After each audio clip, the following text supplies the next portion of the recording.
On the evening of December 12, 2003, in the quiet clinical corridors of Somerset Medical Center in Somerville, New Jersey, the long-hidden pattern of Charles Cullen's killings finally began to surface. Nurses moved through their shifts with practiced calm, monitors hummed softly, and the night staff prepared for another routine transition. Yet beneath that fragile order, administrators had been tracking a series of unexplained cardiac arrests, events occurring in patients who had not been unstable, patients who should not have died. 2 months earlier, in October 2003, a patient named Father Henry Gall had suffered a sudden, catastrophic decline.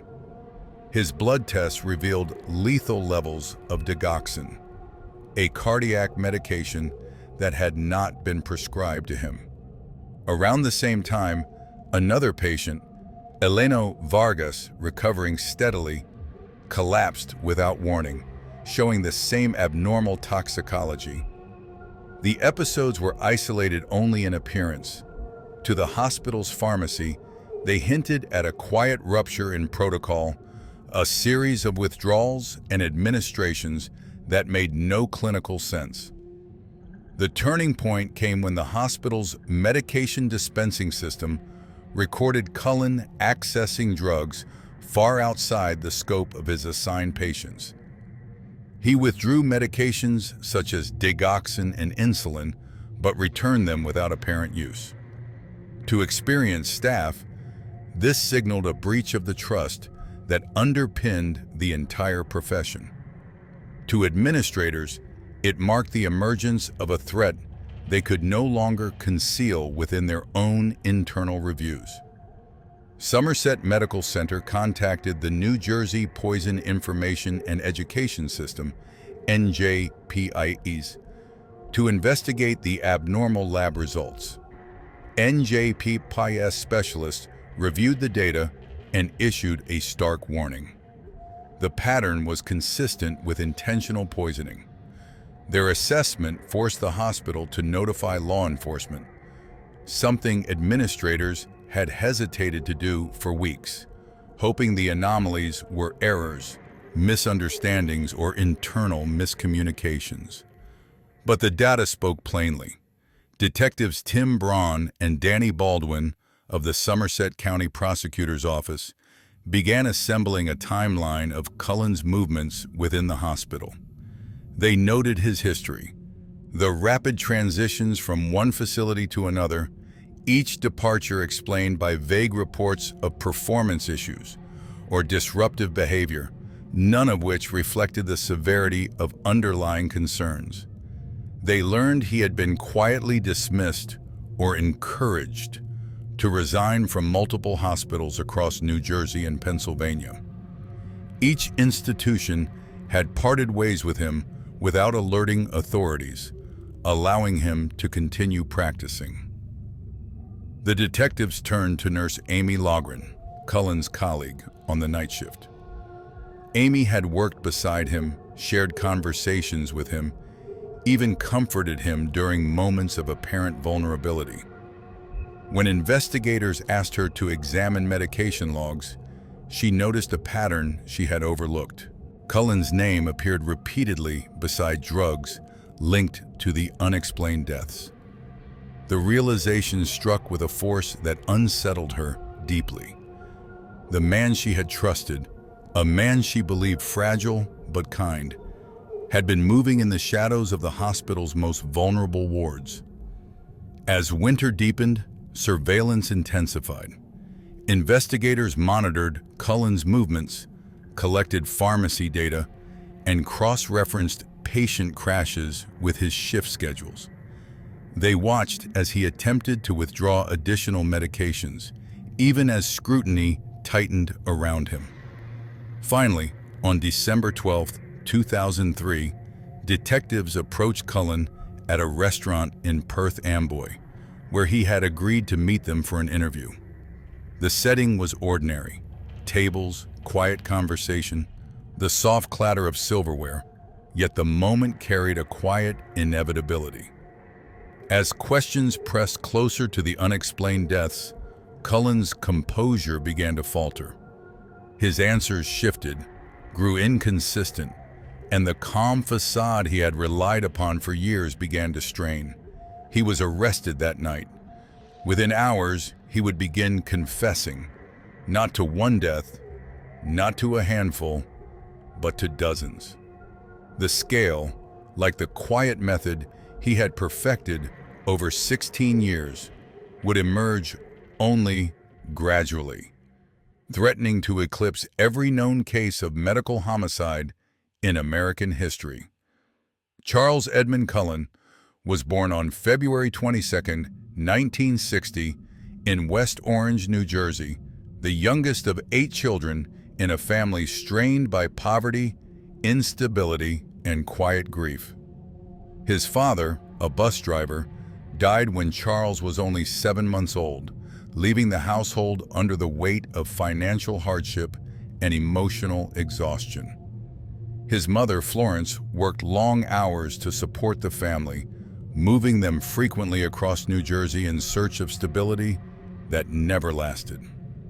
From an early age, Cullen appeared isolated, withdrawn, and unusually fragile.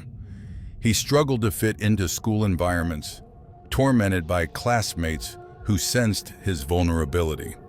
Teachers described him as intelligent but deeply anxious, a child who seemed more comfortable alone than among peers.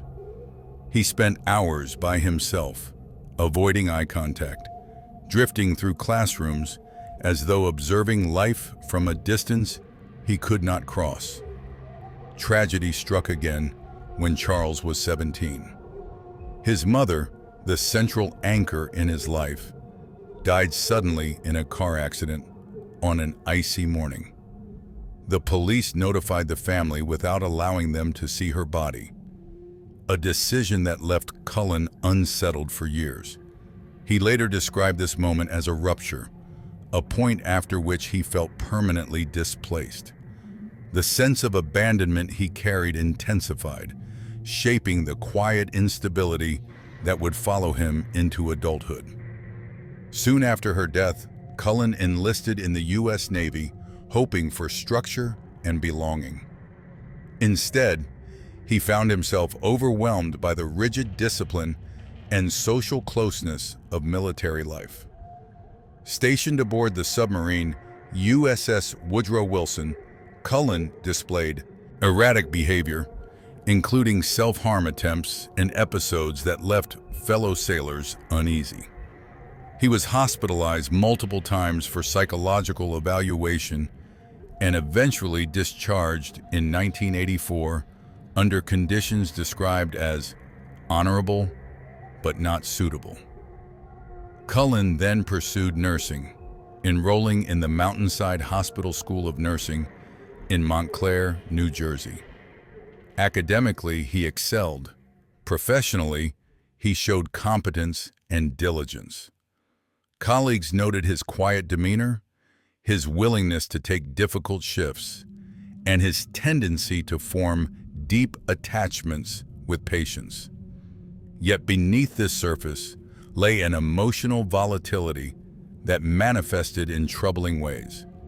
He attempted suicide multiple times, often after periods of workplace stress or personal conflict. Each incident documented but never addressed with long-term intervention. He married briefly and had 2 daughters, but the relationship dissolved under the weight of financial distress, psychological instability, and behavior his wife later described as controlling and unpredictable.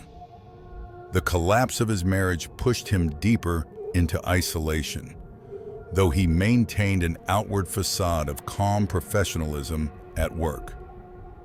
By the late 1980s, Cullen began his first nursing position at St. Barnabas Medical Center in Livingston, New Jersey. The environment offered him something he had never possessed: structured authority over vulnerable patients, access to powerful medications, and the trust of colleagues who saw in him nothing more than a soft-spoken, diligent nurse. Yet within this controlled clinical environment, something began to shift. Cullen gravitated toward the dimly lit corners of night shifts, toward medication drawers, toward isolated patients who lay silently in their beds under his supervision. Colleagues noticed small oddities, unusual chart entries, medication withdrawals he could not fully explain, sudden crashes among patients who had not been considered critical. Nothing was proven. Nothing was reported. And Cullen, a man shaped by loss, instability, and a longing for control, stepped quietly into the trajectory that would define the next 16 years of his life. When Charles Cullen began working the night shift at St. Barnabas Medical Center in Livingston, New Jersey, in 1987, the hospital's dim corridors offered him a kind of stillness he had never known. The rhythmic beeping of monitors, the soft shuffle of staff, the subdued lighting, all of it created an atmosphere where movements could pass unnoticed, where decisions made in isolation seldom drew immediate scrutiny. For a nurse whose manner was quiet, deferential, almost invisible, the night shift became the perfect environment. Cullen's earliest documented murders trace back to his time at St. Barnabas. The method he developed was simple, silent, and devastating. Administering overdoses of insulin or digoxin, medications that, when misused, could induce sudden cardiac collapse with little external sign. Patients who had been stable hours earlier would slip into arrhythmia, their vital signs spiraling unpredictably. Doctors attributed the crashes to underlying illness. Families accepted the explanations without question, and Cullen remained in the shadows. One of the earliest suspicious deaths was an elderly patient experiencing routine recovery. Cullen accessed medication cabinets repeatedly during his shift, withdrawing insulin for patients who had no orders for it. When the patient crashed unexpectedly, the event was recorded as an unfortunate complication. No toxicology test was ordered. No investigation followed. Cullen blended back into the night shift as though nothing had happened. He moved with a calculated gentleness, checking vitals, adjusting blankets, offering reassurance in a soft voice. To colleagues, he appeared oddly self-contained, strange at times but diligent. His presence drew neither admiration nor suspicion. He simply fit into the quiet machinery of hospital life. Over time, the unexplained deaths formed a pattern noticeable only in hindsight. At first, they were isolated. A crash here, a fatal arrhythmia there, each cloaked by the hospital's expectation that the critically ill were always a moment away from decline.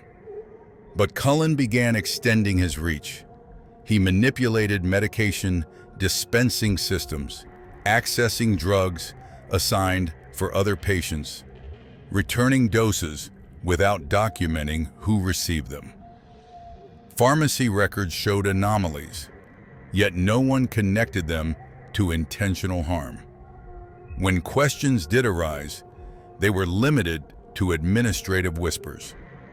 A supervisor once confronted him about incorrect entries, and Cullen responded with meek apologies, claiming exhaustion or clerical error. His demeanor disarmed those around him. Nurses described him as quiet, strange, even sad, but never dangerous. When Cullen left St. Barnabas in 1992, the departure was uneventful. He resigned after hospital executives suspected he had tampered with IV bags, though no formal complaint was filed. No report was made to the state nursing board. No warning followed him. The hospital simply released him from duty, relieved to see him go. His next position at Warren Hospital in Phillipsburg marked a continuation of the same unseen pattern.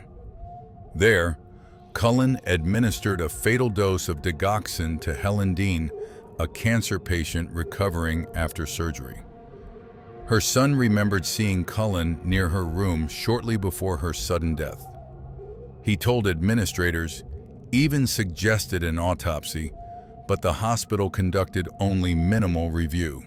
Dean was cremated, and evidence of poisoning vanished with her. Once again, Cullen walked away. The deaths from these early years left no dramatic scenes, no visible violence.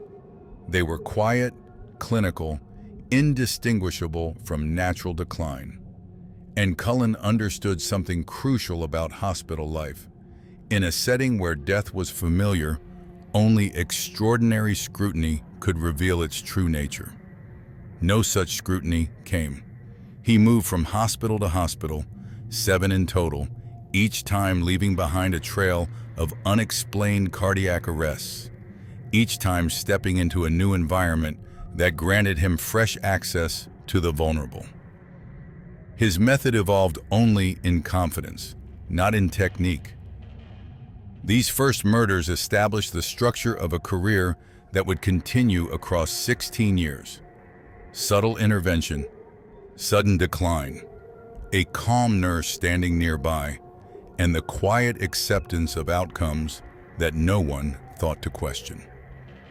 When Charles Cullen left Warren Hospital after the death of Helen Dean, he carried with him a sense of impunity that shaped every step he took afterward.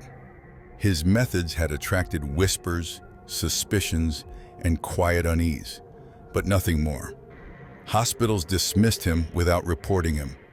Administrators sought to avoid controversy, and each unchallenged transition deepened his belief that he could continue without consequence.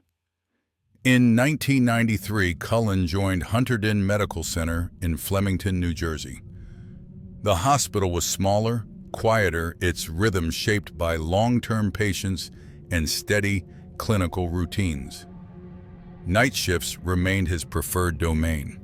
The hushed, fluorescent-lit environment provided the cover he needed. Patients sleeping, staff stretched thin, supervisors distant.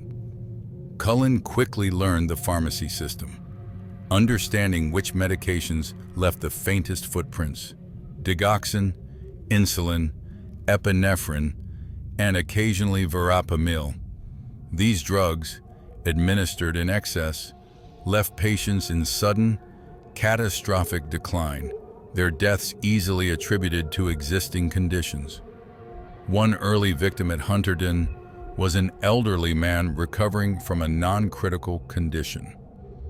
Cullen accessed his medication records repeatedly during the night, retrieving drugs he had no authorization to administer. Hours later, the man experienced an abrupt cardiac collapse. A code was called resuscitation attempted, and physicians later recorded the event as a tragic but unsurprising deterioration. No autopsy was ordered. Cullen charted the death with routine detachment. He developed a quiet proficiency in selecting victims who were unlikely to trigger suspicion: patients recovering from surgeries, patients with chronic illnesses, elderly patients whose health seemed fragile even when stable. His demeanor remained soft, almost meek. He comforted families, spoke gently to patients, and blended into the background of the wards.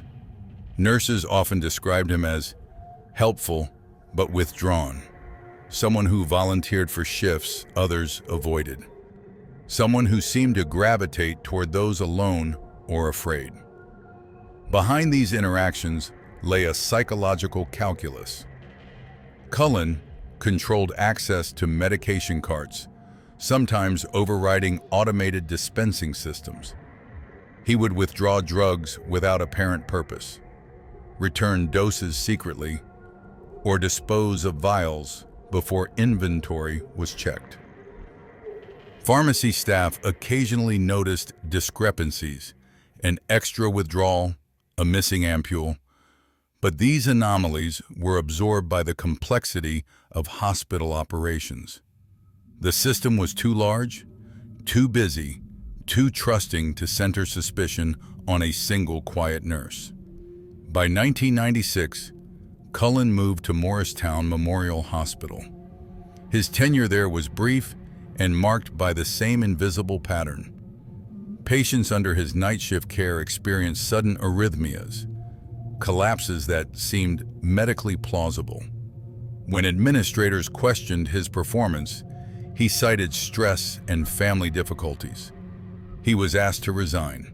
Once again, no formal report was filed. Cullen's personal life during these years spiraled quietly downward. He attempted suicide multiple times. Overdose, carbon monoxide, pills. Each episode resulting in hospitalization, counseling referrals, and eventual discharge. Psychiatric staff noted depression, instability, and profound loneliness. But Cullen learned to mask his inner turmoil. He told clinicians what they expected to hear. He presented himself as remorseful, compliant, exhausted. The facade held long enough for him to return to nursing. By the late 1990s, Cullen accepted a position at Liberty Nursing and Rehabilitation Center in Allentown, Pennsylvania. There he experimented with a new method, contaminating IV bags used for multiple patients. Within weeks, several residents experienced sudden, severe reactions. One of the nurses noticed his presence near the medication room after hours and reported it. Cullen was dismissed quietly and without inquiry. He continued on to Easton Hospital, also in Pennsylvania, where another patient died under suspicious circumstances involving excessive medication levels. Once more, his tenure ended abruptly, and once more, no action was taken that could have prevented his next step. These years, shifting from one hospital to another and leaving behind unexplained deaths, formed a mosaic of unchallenged violence.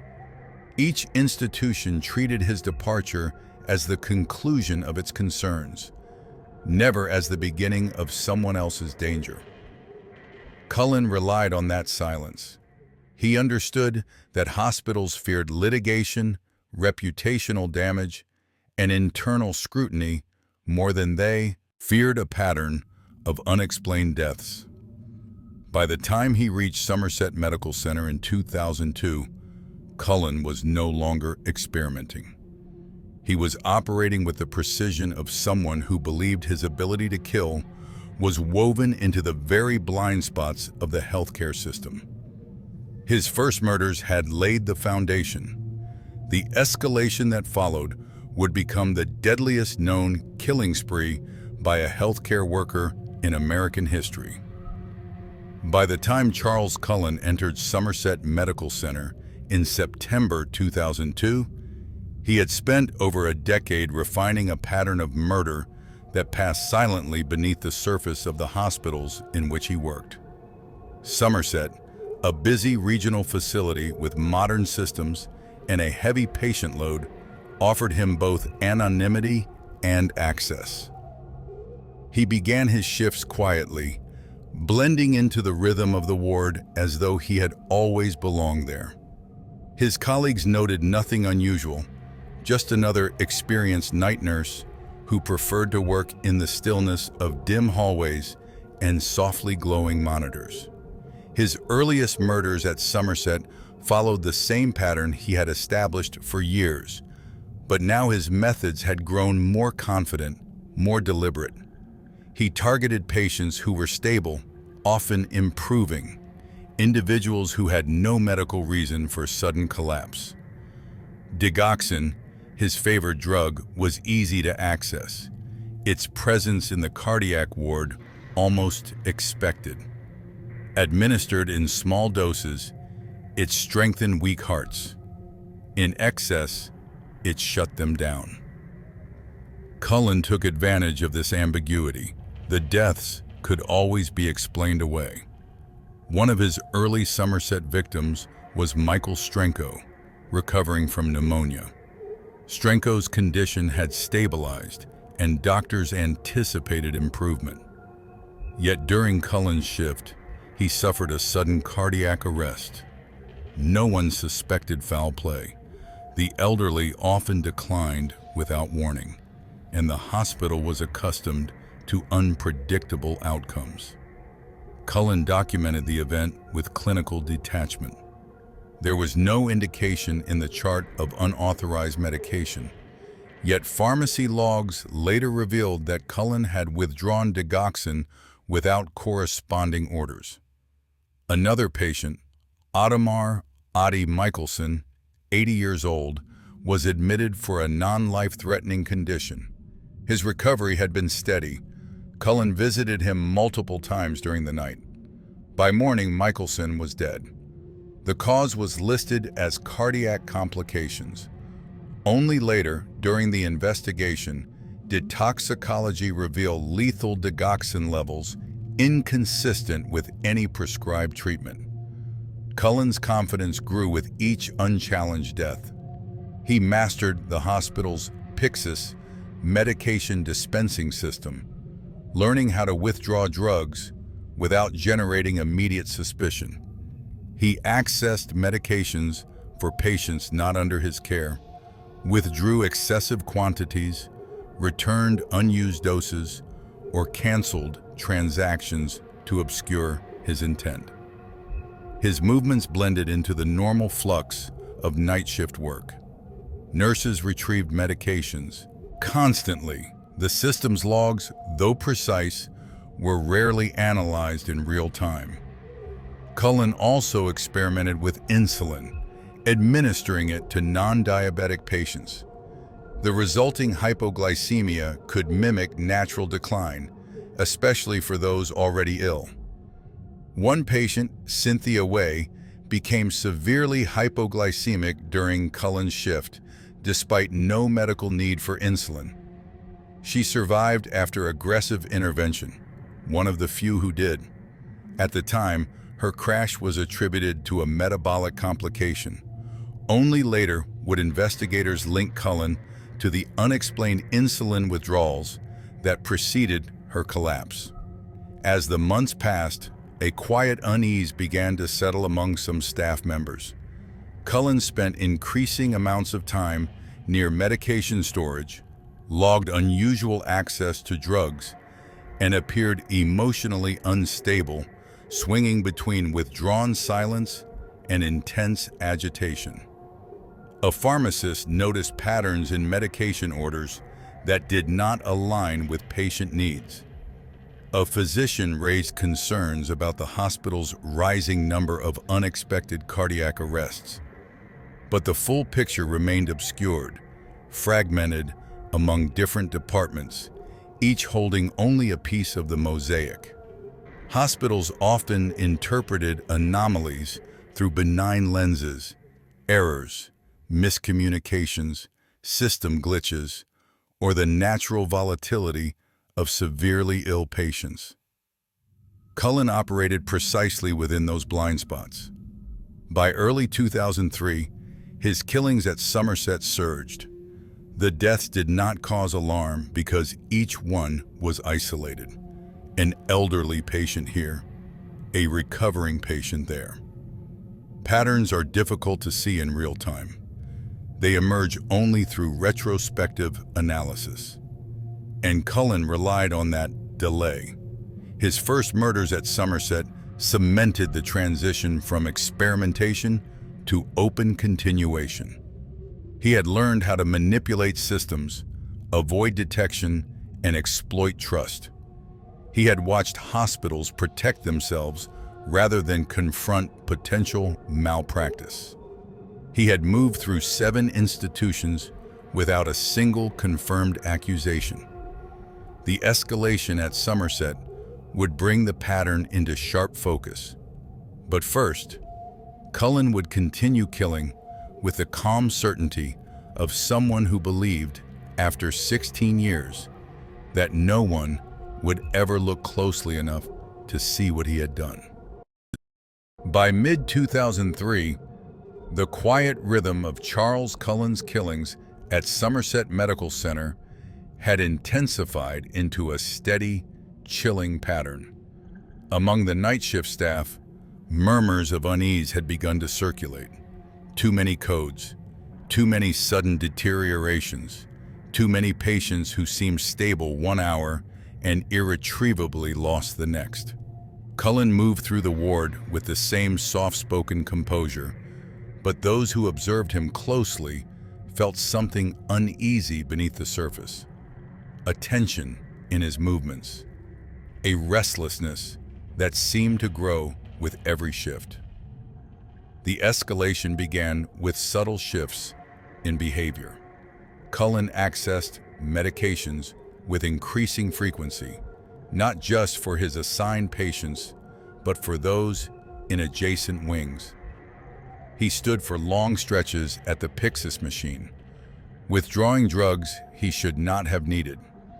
Digoxin, insulin, epinephrine, and even vials of norepinephrine. He often returned doses unused, a pattern pharmacy staff later recognized as a red flag. But at the time, the withdrawals blended into the normal pace of a busy hospital night. Questions were raised, yet no formal action followed. The deaths reflected his growing boldness. In June 2003, Gilbert "Gil" Malewski, a man recovering from pneumonia, died abruptly after showing signs of steady improvement. Toxicology later revealed digoxin poisoning. Cullen had been on shift that night. He had accessed the medication cabinet repeatedly in the hours leading to the collapse. At the time, physicians classified the death as unexpected but medically plausible. Later that summer, Eleno Vargas, admitted for respiratory issues but responding well to treatment, crashed during Cullen's shift under circumstances that defied clinical logic. Investigators would eventually uncover unauthorized insulin withdrawals from Cullen shortly before Vargas declined. Around this same period, staff grew increasingly uneasy about the rise in catches, cardiac events that seemed to have no precipitating cause. Cullen was often nearby, offering assistance during codes with calm efficiency. Yet his presence in so many crises felt uncanny. One nurse recalled noticing him lingering near a patient's room minutes before an alarm sounded. Another noticed him taking an unusual interest in IV bags and saline lines, adjusting drips he had no reason to manage. In September 2003, the escalation crossed a threshold the hospital could no longer ignore. Father Henry Gall, a beloved local priest, crashed suddenly despite being medically stable. Blood samples revealed lethal levels of digoxin, levels impossible to justify. The abnormal toxicology results reached the desk of the hospital pharmacist, who brought them to Somerset's administration. It was the first time Cullen's actions collided directly with evidence strong enough to generate structural alarm. The hospital contacted NG Poison Control, whose specialists examined the data and issued a grave assessment. The pattern was consistent with intentional poisoning. The conclusion forced Somerset to confront what staff had silently feared and administrators had resisted acknowledging. A nurse, one of their own, might be killing patients. Yet even with this warning, the hospital hesitated to take decisive action. Bureaucratic caution, fear of liability, and the institutional instinct to handle problems internally slowed the response. Cullen continued working shifts for weeks after the poison control alert, He moved among patients with the same quiet demeanor, unaware or perhaps unconcerned that scrutiny around him had begun to tighten. During this period, his killings reached their highest pace. Elderly patients, post-operative patients, individuals recovering from minor conditions, their deaths fit no medical pattern except Cullen's presence. The escalation was methodical. He chose victims at random or according to a shifting internal narrative known only to him. Some he described later as mercy killings. Others, he admitted, were chosen simply because he could. By October 2003, administrators monitored him more closely. Pharmacy logs were reviewed. Patient crashes were logged meticulously. Cullen's night shift colleagues, including Amy Logren, noticed increasing irregularities in his behavior, episodes of agitation followed by eerie calm, periods where he hovered near medication stations with no clear purpose. The escalation was no longer invisible. It had become a crescendo, quiet, clinical, but unmistakably deliberate. And it was about to force Somerset Medical Center into a confrontation it could no longer postpone. By October 2003, the deaths at Somerset Medical Center had reached such an alarming frequency that the administration could no longer treat them as isolated clinical misfortunes. Emergency meetings were held behind closed doors. Pharmacy logs were reviewed line by line, and quiet conversations spread through the night shift nurses. Conversations shaped not by speculation, but by fear. Charles Cullen continued working as though nothing had changed. He walked the hallways with the same subdued posture, checked monitors with the same steady movements, and approached patients with the same soft tone that had long concealed the threat he carried. Yet his behavior grew more erratic. He lingered at the Pyxis machine for long periods, withdrawing and returning medications multiple times in a single shift. He wandered into units where he had no assigned responsibilities. He appeared exhausted, distracted, and at times unsettled, as though the pressure of maintaining control had begun to erode the fragile calm he depended on. During these months, Cullen's killings intensified. Frankie Risco, admitted for respiratory complications but improving steadily, collapsed during a night shift Cullen oversaw. Unauthorized insulin withdrawals corresponded precisely with the timeline of Risco's decline. At the time, the event was recorded as an unforeseen complication. Only after Cullen's arrest would investigators discover the medication anomalies. Another victim, Florian Gall, experienced a sudden, unexplained cardiac arrest after Cullen accessed digoxin from the medication system. Toxicology reports revealed levels of the drug far exceeding therapeutic doses. These results, sent to NJ Poison Control, prompted the organization to repeat its warning. The pattern was consistent with deliberate poisoning. Somerset's administrators were now confronted with a crisis. Internal reviews revealed a concentration of deaths centered around Cullen's shifts. The spikes in mortality, once attributed to seasonal patterns or chance misfortune, aligned too precisely with his presence. Pharmacy logs showed withdrawals of medications not linked to any physician orders.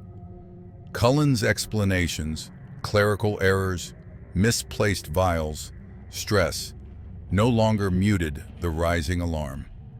At the center of this growing tension stood nurse Amy Logren, Cullen's colleague and in many ways his only trusted companion at Somerset. Amy had considered Cullen fragile, even sympathetic. They shared long conversations during the night shift, moments of apparent vulnerability in which Cullen spoke of personal pain but never hinted at malice. When detectives approached Amy with the pharmacy records, her initial disbelief gave way to a slow, devastating recognition. She agreed to help authorities.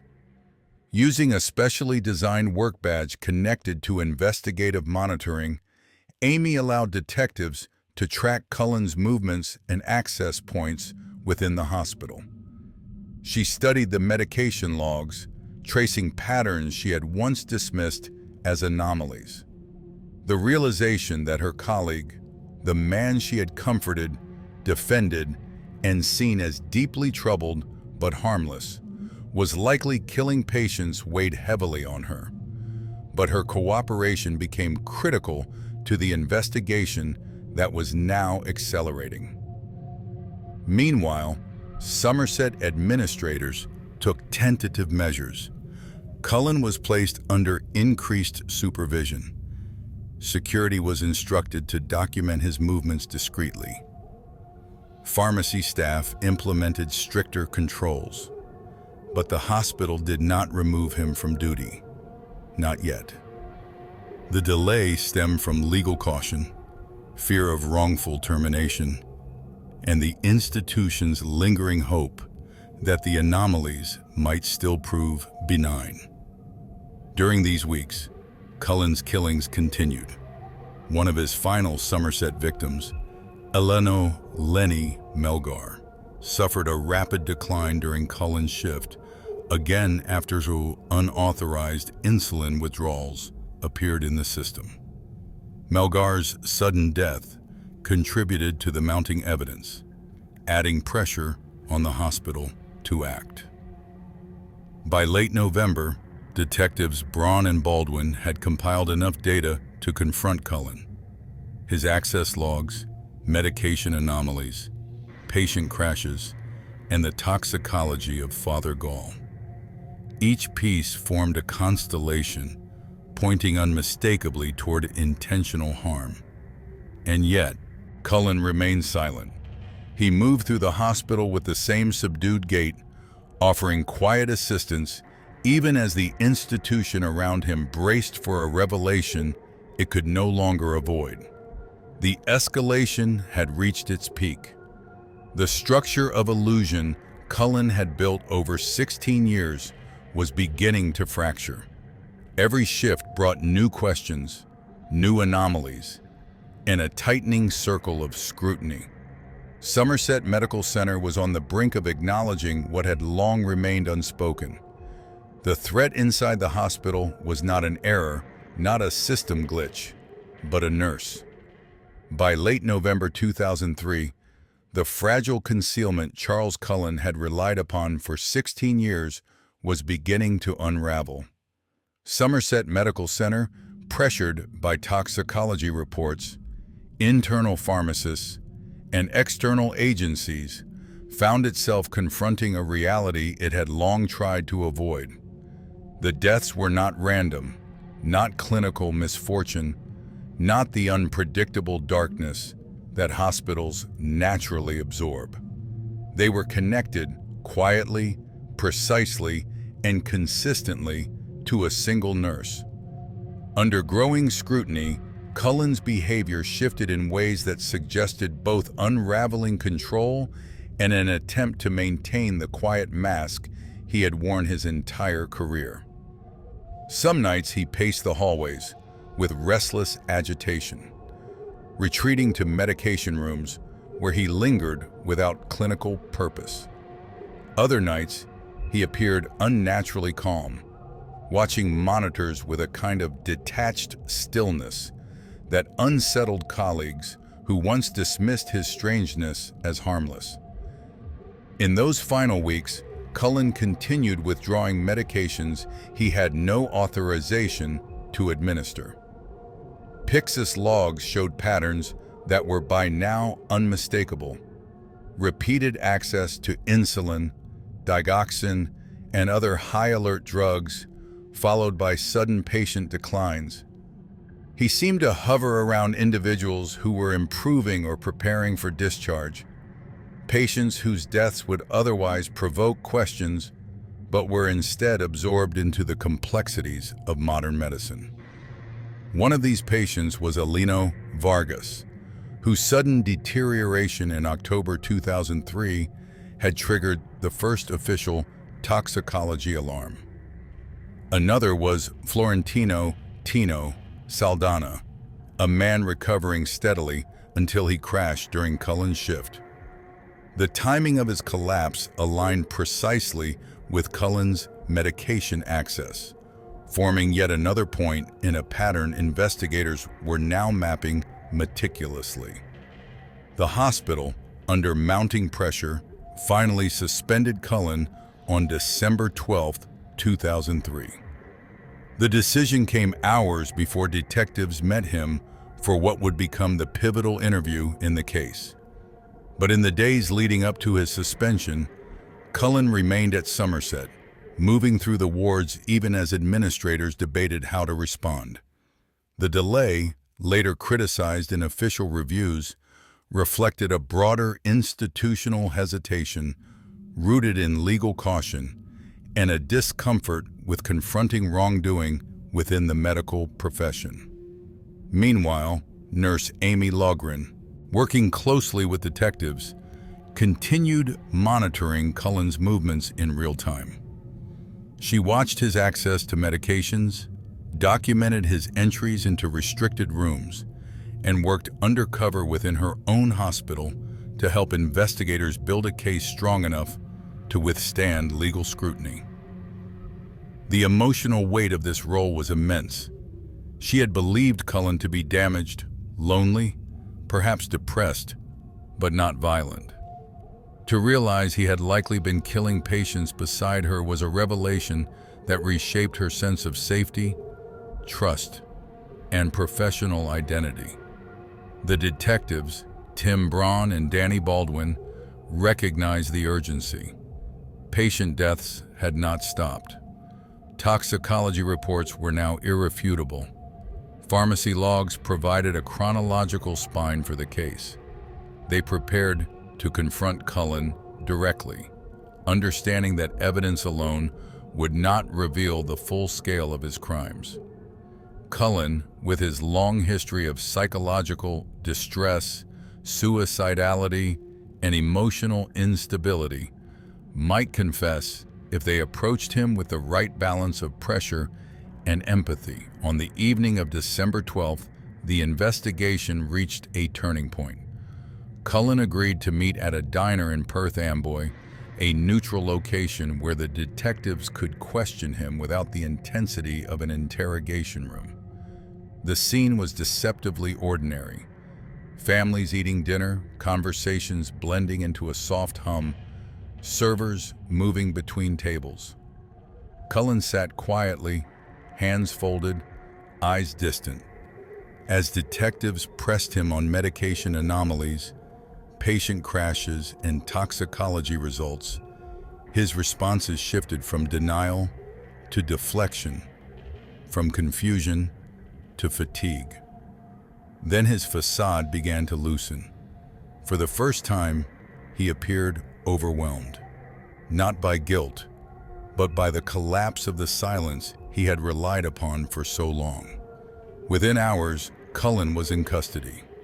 The escalation of his killing career had reached its inevitable end, not through a dramatic event, but through the slow, methodical accumulation of evidence and the courage of colleagues who recognized the truth beneath the quiet surface. What came next would reveal a scale of harm that stretched far beyond Somerset, reaching back through dozens of hospitals and hundreds of patients who had never known the danger that stood at their bedside. When Charles Cullen was placed in custody on the night of December 12, 2003, the investigation that followed unfolded with a gravity that reflected not only the crimes themselves, but the institutional silence that had allowed them to continue for 16 years. Detectives Tim Braun and Danny Baldwin, who had spent months assembling evidence from Pyxis logs, toxicology reports, and witness statements, now faced the task of unraveling the full scope of Cullen's actions, an undertaking that would grow larger with each passing hour. During the first formal interview, Cullen sat quietly, his demeanor subdued, his eyes unfocused. He did not demand a lawyer. He did not protest. Instead, as detectives laid out the anomalies, the digoxin overdoses, the insulin withdrawals, the sudden patient declines, Cullen's responses shifted from denial to resignation. It was Nurse Amy Logren brought into the final stage of questioning due to the trust Cullen had placed in her, who delivered the final pivotal blow. When she confronted him gently, asking whether he had done something terrible, Cullen lowered his gaze and whispered, almost inaudibly, "I did." It was the beginning of a confession, unlike any in modern healthcare history. In the hours that followed, Cullen began listing names, patients from Somerset Medical Center, from Hunterdon, from Warren, from St. Barnabas. He spoke in a flat, affectless tone, as though he were reading from a ledger long kept in his mind. Some names came easily, others emerged slowly, tied to fragmented memories of night shifts, medication drawers, and quiet rooms where patients slept unaware of the danger beside them. Detectives quickly realized the magnitude of what they were hearing. Cullen was not confessing to a handful of murders. He was indicating a pattern that stretched across 7 hospitals, 2 states, and more than a decade. The numbers were staggering. Cullen estimated he had killed around 30 or 40, though his tone suggested he was uncertain. Investigators understood immediately that the true number could be far higher. In the days after his arrest, the Somerset County Prosecutor's Office mobilized multiple law enforcement agencies. Toxicologists, forensic accountants, pharmacists, state investigators, and federal analysts were brought in to examine years of medical records, dispensing logs, and death certificates. Hospital administrators from every institution Cullen had worked in, St. Barnabas, Warren, Hunterdon, Liberty, Easton, Lehigh Valley, Somerset, were contacted. What began as a local investigation expanded rapidly into a multi-state review. Pyxis logs proved essential. In hospital after hospital, investigators uncovered the same anomalies. Unauthorized withdrawals of digoxin, insulin taken without matching physician orders, medications removed for patients not under Cullen's care, returned doses that did not match recorded withdrawals. High alert, drugs accessed at times that correlated with sudden patient crashes. The evidence aligned too precisely to be coincidence. As investigators traced Cullen's employment history, a troubling pattern emerged. Each hospital had experienced unexplained deaths. Each had documented concerns, suspicious medication withdrawals, sudden patient declines, irregular chart entries.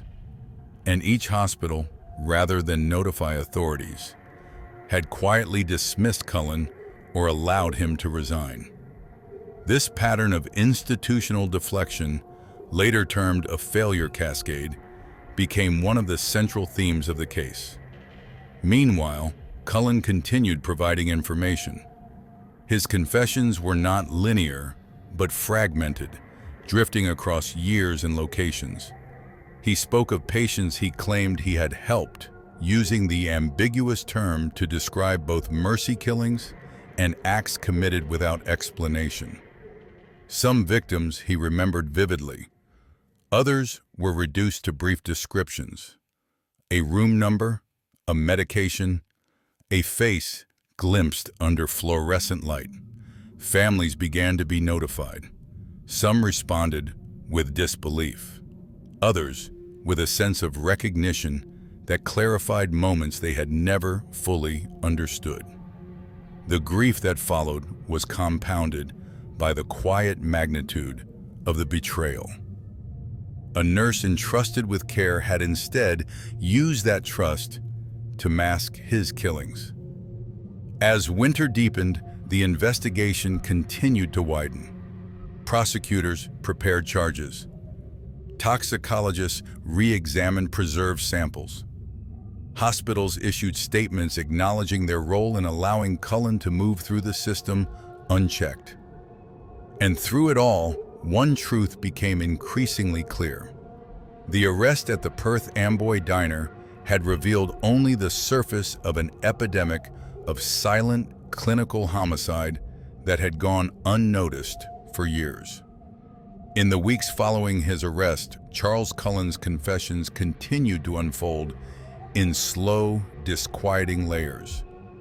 Detectives Braun and Baldwin conducted multiple interviews, each session revealing new victims, new hospitals, and new details about the methods he had concealed under the routine structure of clinical care.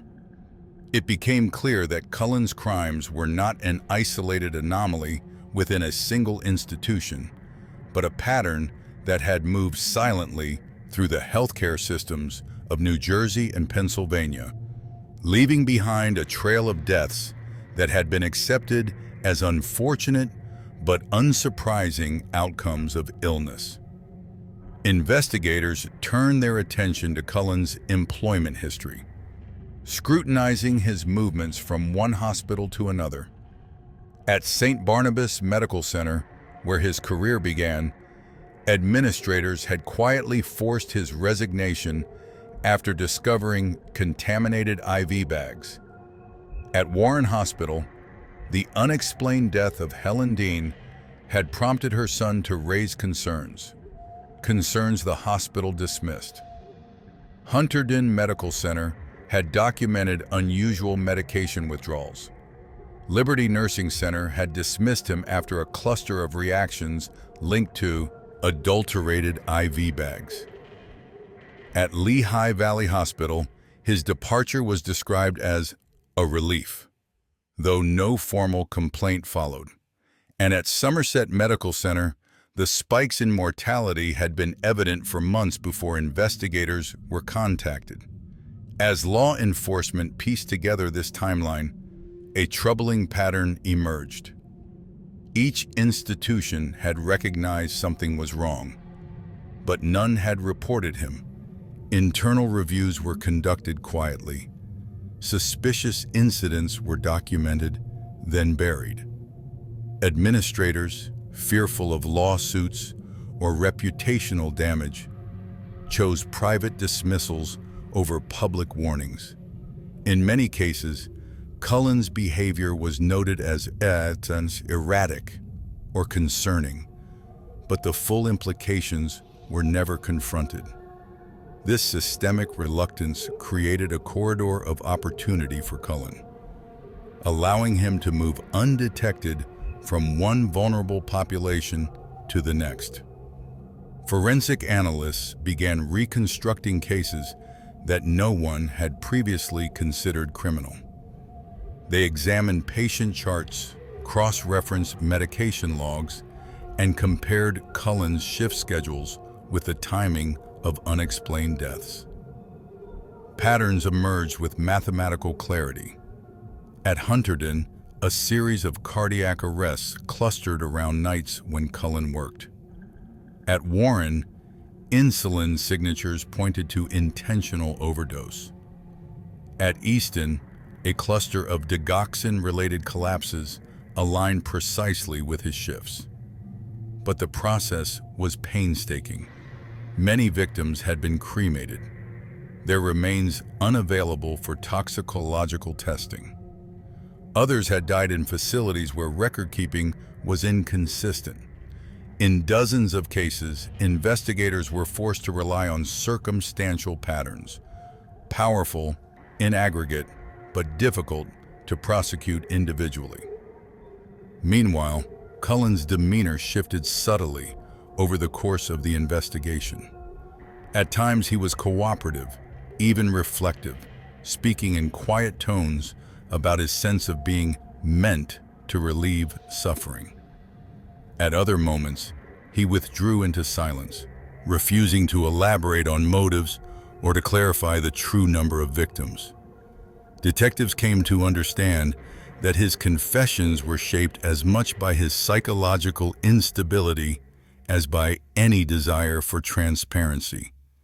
His estimates varied wildly. He described some acts as helping patients, others as impulsive, and others simply as mistakes. He offered no coherent rationale. During this period, the role of nurse Amy Logren grew increasingly visible. She provided investigators with crucial insights into Cullen's behavior on the ward, his emotional volatility, his unusual presence around certain patients, his late-night movements near medication storage. Her willingness to confront the reality of his actions, despite having once been his closest colleague, became essential to prosecutors constructing a narrative that would hold up in court. As the scope of Cullen's killings became public, media coverage intensified. The image of the killer nurse, Oma Masadin, captured national attention, but investigators remained focused on the deeper reality. Cullen had exploited systemic weaknesses across multiple institutions, and his crimes reflected not only personal pathology, but structural vulnerability. By early 2004, the Somerset County Prosecutor's Office was prepared to file formal charges.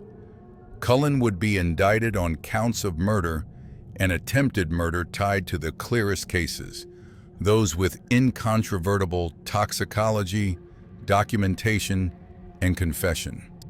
Yet investigators understood that the formal charges represented only the visible portion of a much larger truth. Behind them lay a vast constellation of deaths, quiet, clinical, accepted without question, each shaped by a man whose presence at the bedside had once seemed gentle, unassuming, and safe. The aftermath of Cullen's capture had begun to expose not only the crimes themselves, but the system that had failed to stop him. By early 2004, the investigation into Charles Cullen had grown into a multi-agency effort of unusual breadth and urgency. Detectives from New Jersey and Pennsylvania, federal analysts, hospital auditors, and toxicology experts worked in parallel, attempting to quantify a killing spree that had unfolded silently across 16 years of medical practice. The complexity of Cullen's crimes, committed within trusted institutions, concealed by clinical plausibility, and dispersed across numerous facilities, created an investigative challenge without precedent in American healthcare. Cullen, meanwhile, continued to provide information in measured, inconsistent fragments. Under questioning, he confessed to injecting patients with insulin, digoxin, and occasionally epinephrine, substances capable of producing rapid cardiac collapse. His tone remained flat, untroubled, almost documentary. When asked why he chose specific victims, he often responded with vague references to suffering or stress. At other times, he offered no justification at all. He seemed detached from the consequences, speaking as though recounting events that had occurred to someone else. Detectives soon learned that Cullen's cooperation came with limitations. He would acknowledge some murders readily, then refuse to elaborate on others. He corrected investigators on small details, dates, room numbers, but remained silent on deeper motives. His memory appeared selective. Some deaths he recalled with eerie clarity, while others he described only as one of the nights, or someone who wouldn't have made it anyway. The effect was unsettling. His confessions illuminated the pattern, but obscured its emotional contours. As investigators worked through his disclosures, they encountered institutional resistance from some of the hospitals where Cullen had been employed. Records were incomplete. Internal reports had been sealed. Administrators feared civil liability and reputational damage. At several facilities, staff recalled raising concerns about Cullen long before his arrest, concerns that were noted privately but never escalated to regulatory authorities. These failures, examined later in legislative hearings, revealed a system ill-equipped to confront misconduct in its own workforce. At Somerset Medical Center, the hospital that had finally triggered the investigation, administrators cooperated fully once law enforcement became involved.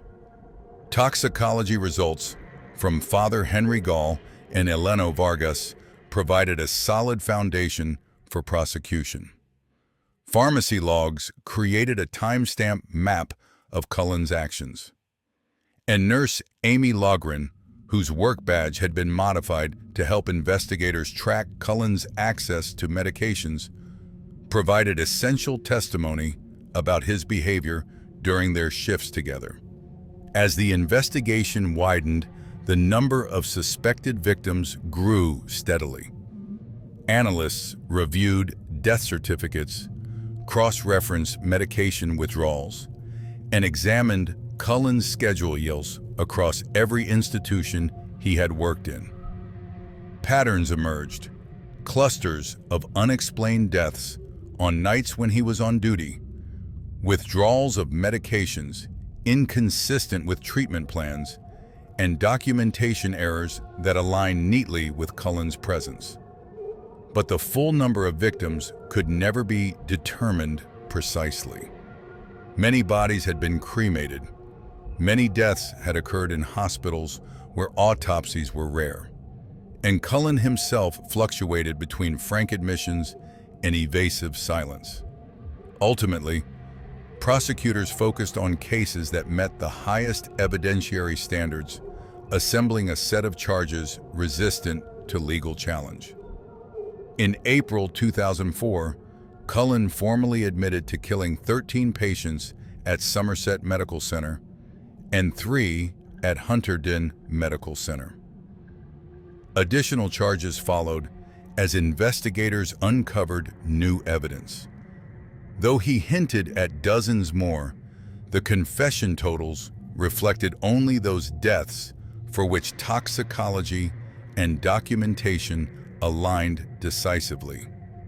The arrest and unfolding investigation provoked a national reckoning.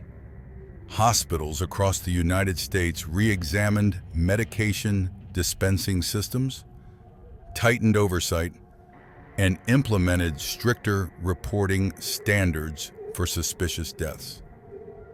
Cullen's case exposed vulnerabilities in healthcare oversight, prompting legislative reforms in New Jersey and Pennsylvania aimed at improving transparency in nursing employment records.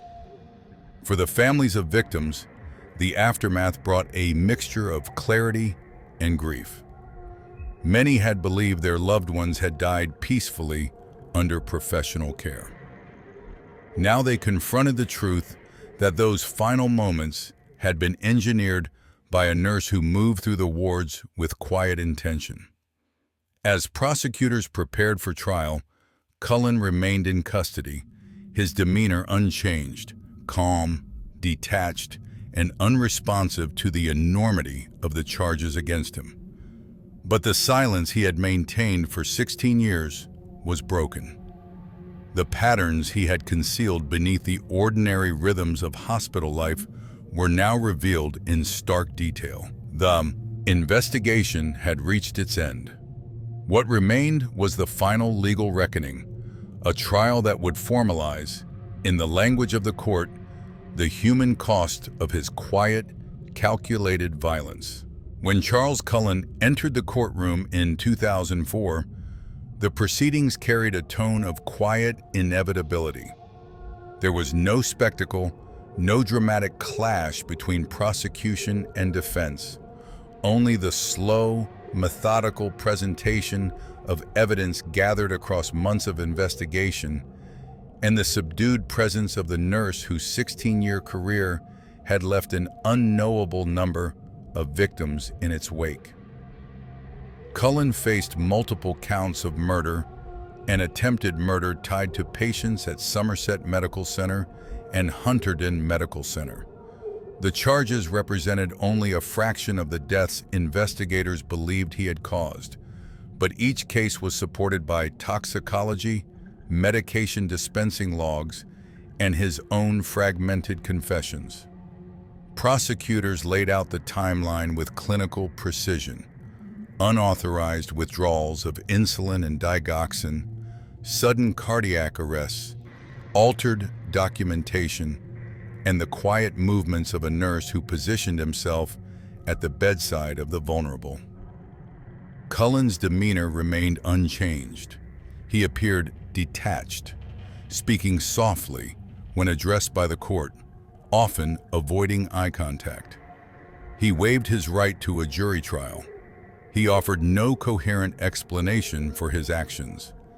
At one hearing, when the families of victims confronted him, he responded not with remorse, but with silence, an absence of reaction that struck many as the final, unbridgeable distance between him and the lives he had taken. In December 2003, Cullen had begun cooperating with investigators.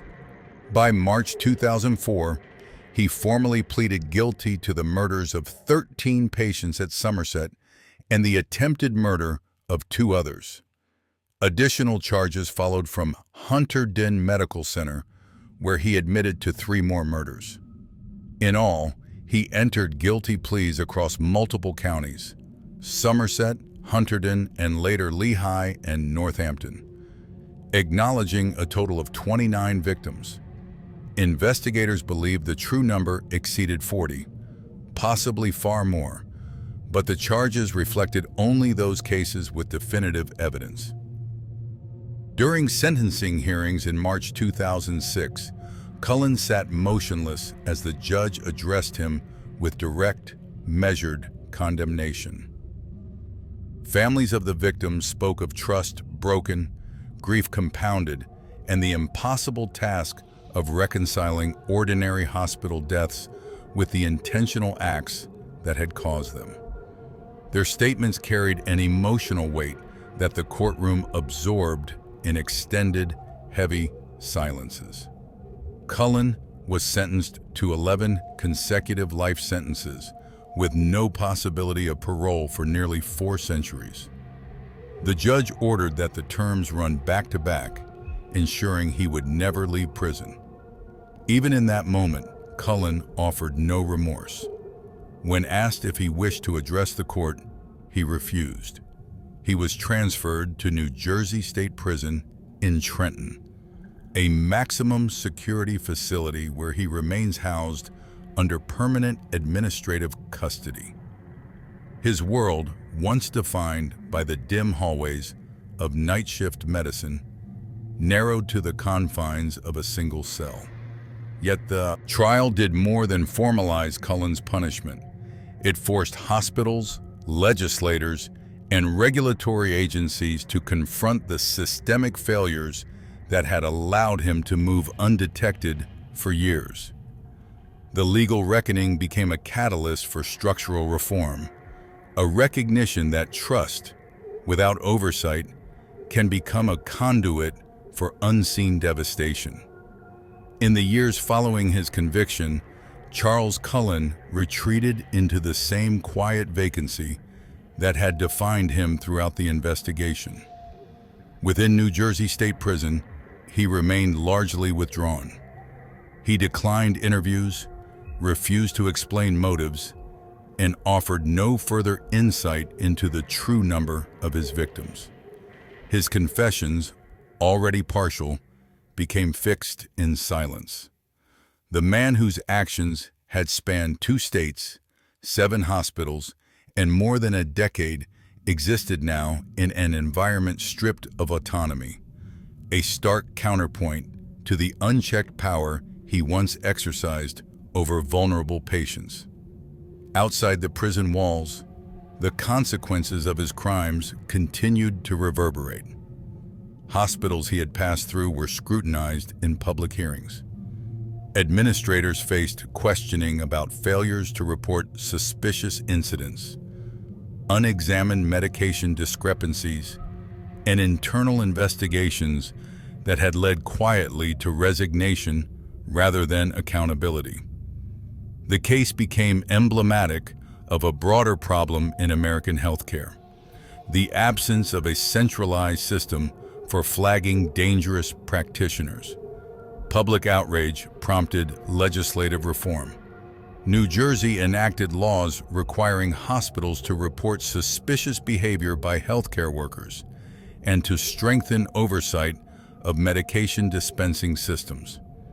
Employment histories for nurses became more transparent. States expanded their background check requirements. Regulatory bodies strengthened their procedures, creating safeguards designed to prevent another case like Cullen's from unfolding undetected. For families of victims, the reforms provided some measure of closure, but the emotional toll remained profound. Many had believed their loved ones died naturally, only to learn years later that their final moments had been engineered under the guise of care. The weight of that revelation lingered. Cullen himself, even after sentencing, offered no remorse. During one court hearing, he disrupted proceedings with a chillingly flat repetition of "Your Honor, you need to step down," delivered repeatedly until he was removed from the courtroom. Psychologists noted that his detachment, emotional absence, and moral disengagement were consistent with severe personality disorder, though Cullen refused formal evaluation. He remains in custody today, serving out life terms in silence. In the broader history of American crime, Charles Cullen occupies a singular place. Not because his methods were dramatic, but because they were quiet. His crimes blended into hospital routines, obscured by the very nature of medical work, where monitors fall silent without warning and the line between life and death is often fragile.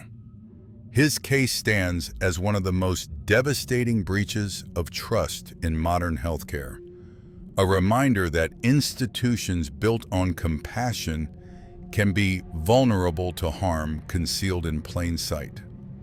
And while the precise number of his victims may never be known, the echo of his actions persists. In the reforms his case inspired, in the records he altered, and in the memory of those who trusted a nurse who moved through the night with calm, deliberate certainty.